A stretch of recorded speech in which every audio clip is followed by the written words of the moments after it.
నమస్కారం V9 Telugu news కి స్వాగతం. నా పేరు మాధురి.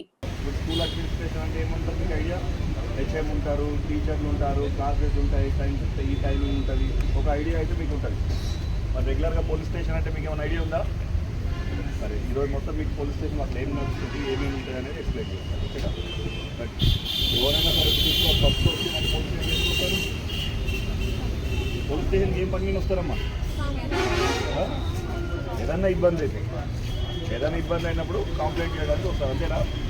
మనం ఫస్ట్ కంప్లైంట్ చేయడానికి వచ్చినప్పుడు మనం ఏం చేయాల్సింది ఏంటనేది మీకు ఒక్కొక్కటి చూపిస్తాను రండి టైం బట్టి. ఓకే,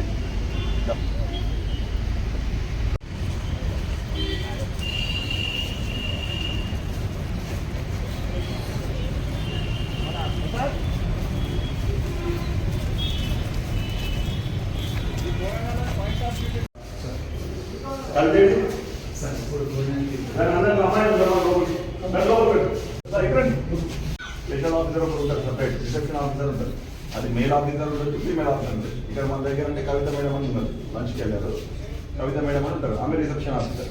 మీరు వచ్చినప్పుడే చేసినప్పుడు అంటే ఎవరైనా సరే పిటిషనర్ వచ్చినప్పుడు పోలీస్ స్టేషన్కి వచ్చినప్పుడు వాళ్ళు చేసిన పని ఏంటంటే ఏమున్నా కానీ వీళ్ళకి ఎక్స్ప్లెయిన్ చేస్తే ఫస్ట్ పిటిషన్ తీసుకుంటారు. రిసెప్షన్ ప్రతి పోలీస్ స్టేషన్ కూడా మామూలు ఇప్పుడు వచ్చే కొత్త పోలీస్ స్టేషన్ ఏంటంటే రిసెప్షన్ సపరేట్ ఉంటుంది. పోలీస్ స్టేషన్తో సంబంధం ఉన్న సపరేట్ బిల్డింగ్ లా ఉంటుంది. ఇప్పుడు మన జడ్చర్ల పోలీస్ స్టేషన్కి ఇది రిసెప్షన్ సెంటర్. ఓకేనా? అర్థమైందా? Very good. Next police station తక్కువ ఉంటుంది, అసలు ఫోన్స్ కలవనే కాదు. మీ క్రౌడ్ ఎక్కువైన దగ్గర కూడా ఫ్రీక్వెన్సీ సెట్ కాదు, సరిపోదు. కాబట్టి అప్పుడు మాకు పనికి వచ్చేది మేము ఫోన్లో మాట్లాడుకోలేని పరిస్థితి ఉంటుంది. కాబట్టి ఇంపార్టెంట్ టైంలో ఫోన్స్ కూడా పనిచేయని ప్లేస్లో కూడా మనకి ఇది హెల్ప్ అవుతుంది.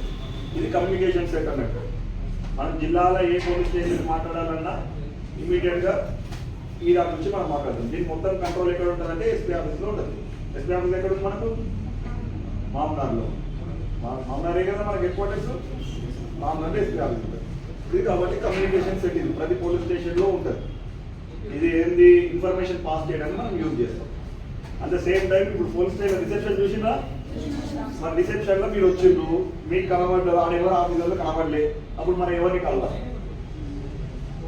ఈడ కూర్చుంటారు. ఈ పోస్ట్ ఏమంటారంటే వాచ్ ఇన్ఛార్జ్ అంటే వీళ్ళ పని ఏముంటుంది?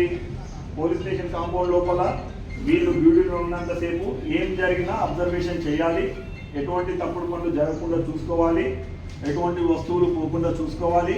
ఏం జరిగినా ఇది ఒక రిజిస్టర్ ఉంటుంది, ఇక్కడ ఆర్డర్ బుక్ అని డేట్ వైజ్ ఉందా, ఏం జరిగినా ఇందులో నోట్ చేసుకోవాలి. ఎవరెవరికి ఏం డ్యూటీస్ చేసినాము, ఎక్కడికి పంపించినాము అనే ఇన్ఫర్మేషన్ అంతా కూడా ఈ బుక్లో మెయింటైన్ చేస్తున్నాం. ఇది హెడ్ కానిస్టేబుల్ సార్ చేస్తుంటాడు. అంటే ఇప్పుడున్న ప్లేస్లో ఇది సార్ చేస్తున్నాడు, రేపొద్దున ఇంకో హెడ్ కానిస్టేబుల్ సార్ వస్తాడు, హెడ్ కానిస్టేబుల్ డిజిగ్నేషన్ సార్ వస్తాడు. ఇంకో ఏ పోలీస్ స్టేషన్ పోయినా కానీ రిసెప్షన్ తర్వాత వచ్చిన వాళ్ళతో మాట్లాడేటోళ్ళు ఎవరంటే వాచ్ ఇన్ఛార్జ్ మాట్లాడుతుంటారు. వీళ్ళు ఒకవేళ వాళ్ళు అయినప్పుడు వీళ్ళు నా దగ్గర తీసుకొచ్చి మాట్లాడిస్తారు. ప్రతి పోలీస్ స్టేషన్లో కంపల్సరీ మీకు కనబడేది రిసెప్షన్ వాచ్ ఇన్ఛార్జ్. సార్ కింద ఒక కానిస్టేబుల్ ఇందాక సార్ ఉండే కదా, వాచ్ కానిస్టేబుల్ అంటే సార్ కింద అసిస్టెంట్ లాగా ఉంటుంది. వీళ్ళిద్దరికీ పోలీస్ స్టేషన్లో వీళ్ళు ఉన్నంతదే పోలీస్ స్టేషన్లో ఎటువంటి తప్పు జరగకుండా చూసుకోవాలి, ఎవరు వచ్చి పోతుందో అంత లెక్కలు రాసుకోవాలి. ఎటువంటి అంటే ఉన్న ప్రాపర్టీ ఉంటుంది కదా, ప్రతి పోలీస్ స్టేషన్లో వాల్యుబుల్ ప్రాపర్టీ ఉంటుంది కదా, ఓపెన్గానే ఉంటుంది. మీరు ఇప్పుడు ఎక్కల సైడ్ పోయి చూస్తే అన్ని బండ్లన్నీ పడి ఉంటాయి, ఏవి బయటికి పోనీయకుండా చూసుకోవాలి. అంత సిస్టమేటిక్గా చూసుకోవాల్సిన బాధ్యత వీళ్ళిద్దరికి ఉంటుంది పోలీస్ స్టేషన్. వీళ్ళ రేపు పొద్దున ఏదైనా పోయినా కానీ ఎవరిని అడుగుతాం ఏమంటే ఈ సార్ పిలుస్తాం. సార్ పేరు ఏం పేరు? భీమయ్య సార్. భీమయ్య ఏమైంది, పలానా బండి ఉండే కదా, ఎడిపోయిందంటే లేదు సార్ పలానా వాళ్ళు వచ్చిండ్రు, వాళ్ళకి కోర్టు నుంచి డెలివరింగ్ ఆర్డర్ వచ్చింది, బండి ఇచ్చేసినామని చెప్పేసి నాకు వచ్చి ఎక్స్ప్లెయిన్ చేస్తారు. అట్లా ఈ సార్ రెస్పాన్సిబిలిటీ ఉంటుంది.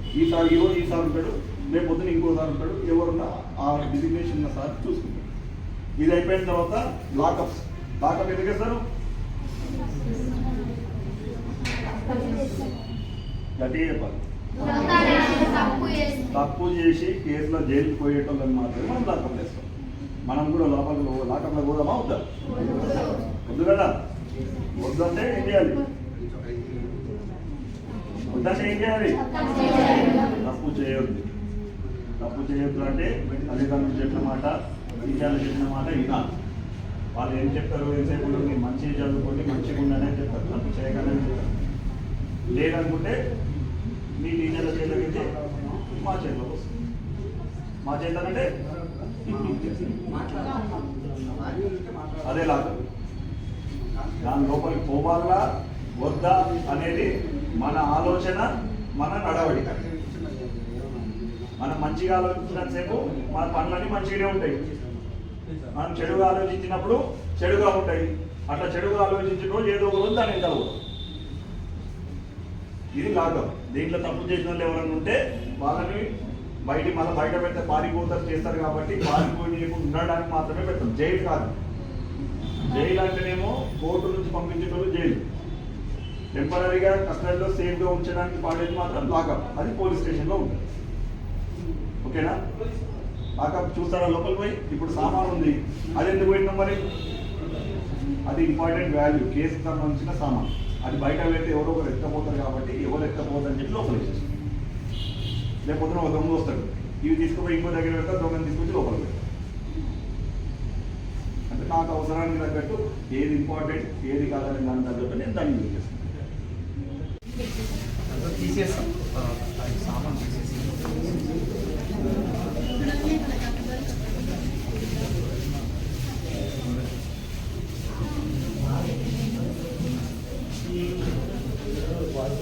చూడండి. ఎప్పుడు కూడా దాని లోపల పోవడానికి వాళ్ళు అందరూ ఉంటారు.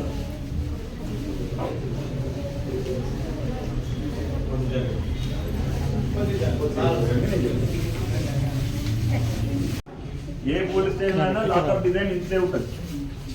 ఒక దగ్గర గ్రిల్స్, ఒక దగ్గర డోర్ అని ఏమి ఉండదు. ఇదే రిస్క్ ఉంటుంది. నువ్వు ఎంత ట్రై చేసినా బయటకు రాలేదు. నువ్వు వలగొట్టాలన్నా కానీ పగలదు. అంత స్ట్రాంగ్గా బిల్డ్ అయి ఉంటుంది.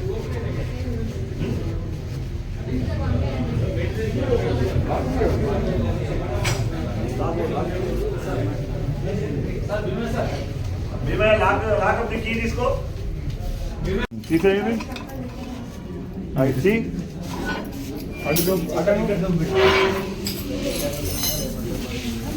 ఇది ఓపెన్ చేయి. ఇది లాకప్. దీంట్లో బయటకు రానికి వస్తుందా? ఒకసారి అన్ని చూడండి, వెయిట్ ఎట్లుంటుందో తెలుస్తుంది. వేసేదేమో మళ్ళీ లాకప్ వేసేది. అది చేయించి ఇక్కడ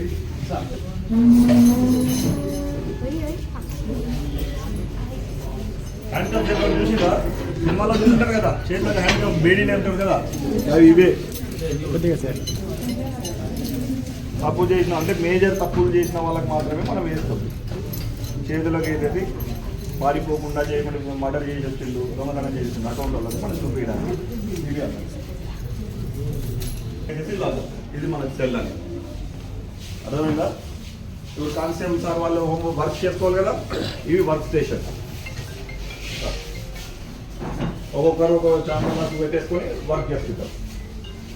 వర్క్ స్టేషన్స్ అంటే వర్క్ అంటే ఏముండొచ్చు అనుకుంటారు? ఏం పని ఉంటుంది? బయట అదేమో కొట్టుకుంటే చేసుకుంటే పోయి మాట్లాడుకుంటారు. మరి పోలీసు ఏం లేని పని ఉంటుంది వర్క్ అంటే?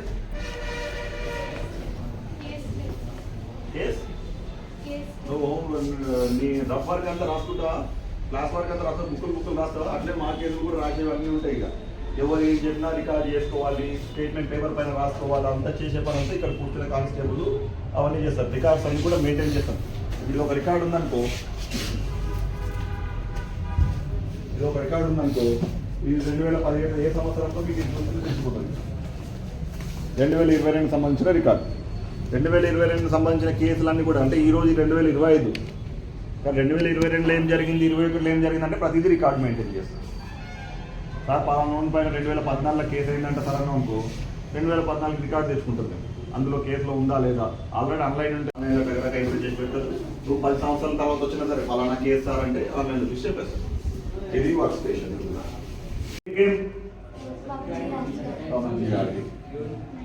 మీకందరూ మీరు యూట్యూబ్ తెలుసు కదా, ఇన్స్టాగ్రామ్ తెలుసు కదా, అకౌంట్ ఉన్నాయా? అబద్ధం చెప్పకండి. ఉన్నాయి. మీరు అందరు దొంగలు అబద్ధం చెప్తారు. అందరి దగ్గర ఇన్స్టాగ్రామ్ అకౌంట్ ఉంది.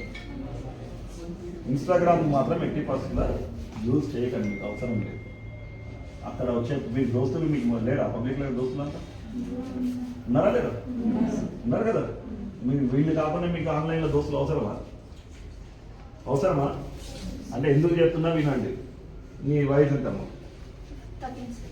ఏ class? 8th class 9th class 10th class అమ్మాయిలు ఇట్లే ఇన్స్టాగ్రామ్లో పరిచయం అయ్యి వాడు ఎవరో తెలియకో వాళ్ళతో పోయి మన దగ్గర కేసులు అయిన వాళ్ళు ఈ సంవత్సరంలో ఒక 10-15 మంది ఏమైందమ్మంటే ఇట్లా పరిచయం అయిన సార్ పిలిస్తే పోయిన వాడు ఎవరు తెలియదు. తీస్తే వాళ్ళు ఎవరు ఆటో డ్రైవర్లు, మంచి చదువుకున్నాడు ఎవడో కాదు, ఆటో డ్రైవర్లు, మెకానిక్ షాప్లో పనిచేసేటోళ్ళు వీళ్ళు ఉంటారు. కాబట్టి అటువంటి పరిచయాలు నమ్మకండి. మీకు అంటే మీ వయసు ఎటువంటిది అంటే అది ఏం జరుగుతుందో తెలియని వయసు మీరు. ఒకసారి తప్పు జరిగిన తర్వాత తెలుసుకుందామన్నా కానీ దాని తప్పును రికవరీ చేయలేరు. కాబట్టి సాధ్యమైనంత వరకు ఇటువంటి పరిచయాలకు దూరంగా ఉండండి. అవి ఏవి కరెక్ట్ కాదు. ఏదైతే మీ తల్లిదండ్రులు చెప్తున్నారో, మీ టీచర్లు చెప్తున్నారో వాటికి విలువ ఇవ్వండి. వాళ్ళందరూ కూడా మీరు బాగుపడాలని చెప్పేటోళ్ళు.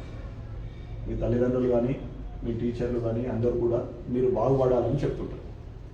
కాబట్టి వాళ్ళు ఎప్పుడు ఇదే చెప్తున్నారు కదా, ఎందుకు చెప్తున్నారంటే మీరు రేపు మంచిగా ఉంటే సంతోషపడతారు అనే ఉద్దేశం అంతే. కాబట్టి వాళ్ళ మాటలు కాకుండా ఇట్లా ఇన్స్టాగ్రామ్ కానీ ఇంకేది ఫేస్బుక్లో కానీ పరిచయాలు పెంచుకొని ప్రోత్సాహం చేసి లేనిపోని ఇబ్బందులు తెచ్చుకోకండి. అవి కరెక్ట్ కాదు. కాబట్టి మీకు ఇప్పుడున్న పరిస్థితుల్లో మీకు ఇన్స్టాగ్రామ్ ఫేస్బుక్లో అవసరం లేదు కాబట్టి వాటికి దూరంగా ఉండండి. చదువు పైన కాన్సన్ట్రేట్ చేయండి. మరి వీటిలో మీకు సైబర్ క్రైమ్ ఎట్లయితుంది?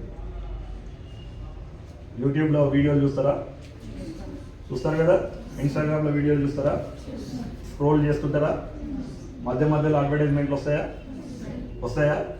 ఎప్పుడైనా క్లిక్ చేసిందా? చేసి చూడండి, మీ అకౌంట్లో కూడా పైసలు వస్తాయి. అదే సైబర్ క్రైమ్. అటువంటి వాటిలో అంటే మీకు తెలియకుండానే ఒక అడ్వర్టైజ్మెంట్ రూపంలోనో ఏదో లింక్ రూపంలోనో పెడతాడు. మనం ఏం అనుకుంటాం, ఏదో ఇది అంటారు కదా సంతూర్ కంపెనీ యాడ్ లేకపోతే ఇంకేదో గోల్డ్ షాప్ యాడ్ అని మనం అనుకుంటాము.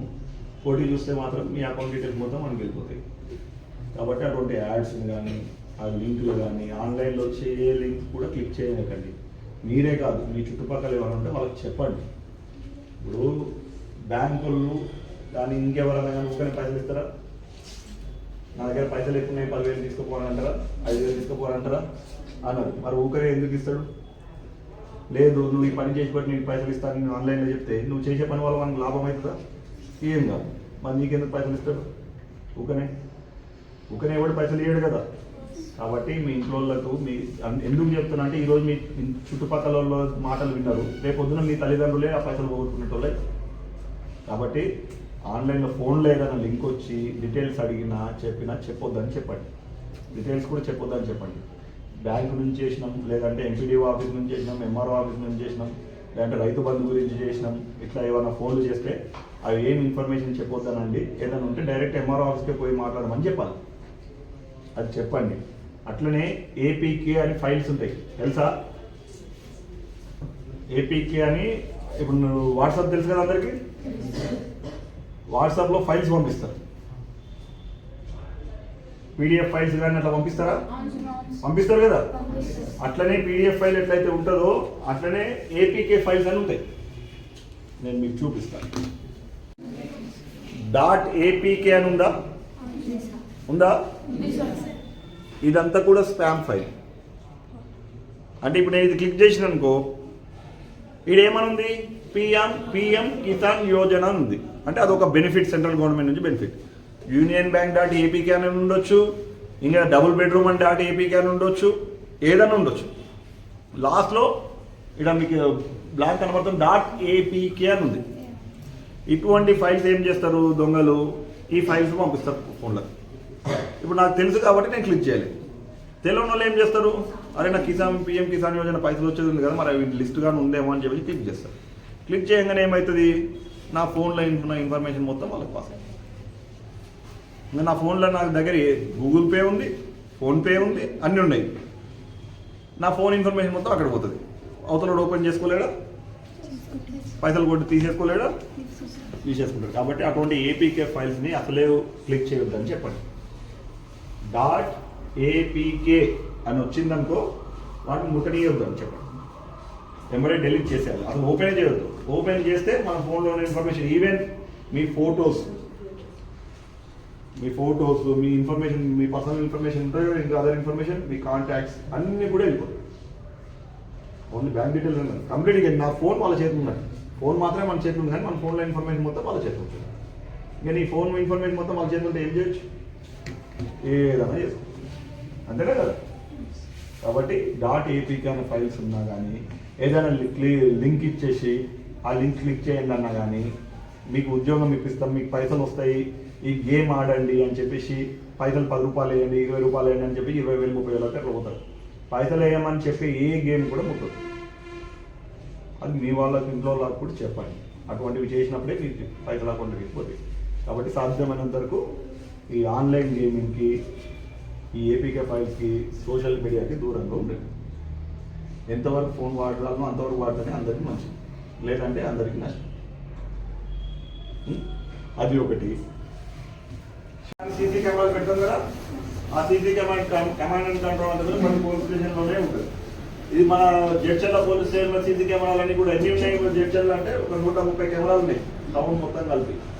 ఎక్కడ ఏమవుతుందో మనకి ఈడ కనబడుతుంది, నేను కూర్చొని చూసుకుంటే కదా. అర్థమైందా? కాబట్టి మీరు ఏం చేసిన రోడ్ల పైన తిరుగుతున్నప్పుడు చేసిన సమాజం చేసినట్టు నేను చెప్పాక ఇందాక ఏం చెప్పినా, నువ్వు ఇప్పుడు తప్పు చేసినా 50 ఏళ్ళ తర్వాత వచ్చినా నీ పేరు ఉంటుంది. కాబట్టి ఇప్పుడు తప్పు దూరంగా ఉండాలి. కనబడుతున్నాయా టౌన్లో? ఆ లారీ లాగింది ఎక్కడో తెలుసా? ఆ లారీ లాగింది ఎక్కడో తెలుసా? మీ ఊళ్ళోనే కదా. మార్కెట్ యార్డ్ ఉందా? మార్కెట్ యార్డ్ ఉందా? మార్కెట్ యార్డ్ పక్కన అది లారీ లాగి. మార్కెట్ యార్డ్ పక్కన రోడ్ అదేనా? పత్తి మార్కెట్ ఉందా? మీ గంగాపూర్ విలేజ్ చూస్తారా? గంగాపూర్.